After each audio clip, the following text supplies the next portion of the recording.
Kalau ditanya siapa sebenarnya lebih capek antara laki-laki atau perempuan, jujur aja, yang paling capek itu justru laki-laki. Mungkin banyak perempuan bakal protes, lah, kita ini juga kerja, ngurus anak, ngurus rumah, semua dikerjain. Benar, tapi coba dengar dulu sampai habis, biar kamu paham kenapa laki-laki sering lebih lelah dari yang kelihatan. Seorang pria dari muda sampai tua pikirannya nggak pernah lepas dari keluarga. Setiap hari waktunya habis buat kerja. Uang yang dia hasilkan pun jarang dia pakai buat diri sendiri. Semuanya buat istri, anak, dan rumah. Yang tersisa cuma kerutan di wajah dan tubuh yang makin lama makin lelah. Kenapa banyak yang bilang pernikahan itu kayak kuburan kehidupan? Karena bagi laki-laki, gimana pun dia tetap salah di mata orang. Kalau wajahnya terlalu ganteng, dibilang genit. Kalau kurang menarik, dianggap nggak laku. Kalau gajinya pas-pasan, dibilang nggak becus. Kalau gajinya besar, malah dicurigai punya mainan lain di luar rumah. Akhirnya dia bingung, hidup ini harus dijalani seperti apa. Waktu muda, dia berjuang buat istri dan anak. Udah tua, masih harus mikirin masa depan anak-anaknya.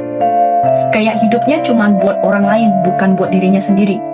Coba lihat kenyataan. Kalau keluarga hidupnya susah, yang disalahin siapa?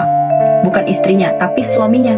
Kurang usaha, nggak punya kemampuan, nggak tanggung jawab. Padahal dia mungkin udah jungkir balik tiap hari.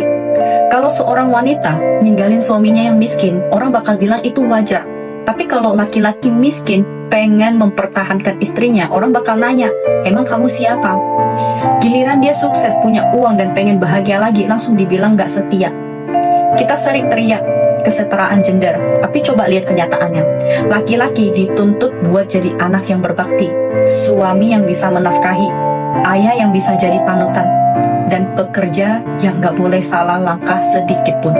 Karena sekali jatuh, yang ikut jatuh bukan cuma dia, tapi seluruh keluarganya. Beda sama perempuan. Kalau dia memutuskan untuk istirahat di rumah, nggak ada yang nyalain. Tapi kalau pria kehilangan pekerjaan, semua mata langsung menghakimi. Makanya banyak pria sekarang pulang kerja bukan langsung ke rumah, mereka duduk dulu di kendaraan, ngerokok, diam. Karena cuma di situ dia bisa jadi dirinya sendiri, tanpa harus jadi ayah, suami, atau anak. Begitu pintu rumah dibuka, dia langsung kembali jadi sosok yang semua orang bergantung padanya. Tapi nggak ada satupun tempat buat dia bersandar. Jadi buat para istri, kurangin sedikit keluhan, tambah sedikit pengertian. Dia mungkin nggak selalu romantis, tapi dia capek bukan karena nggak cinta, melainkan karena terlalu banyak menanggung semuanya sendirian. Berilah dia sedikit perhatian dan dukungan, jangan sampai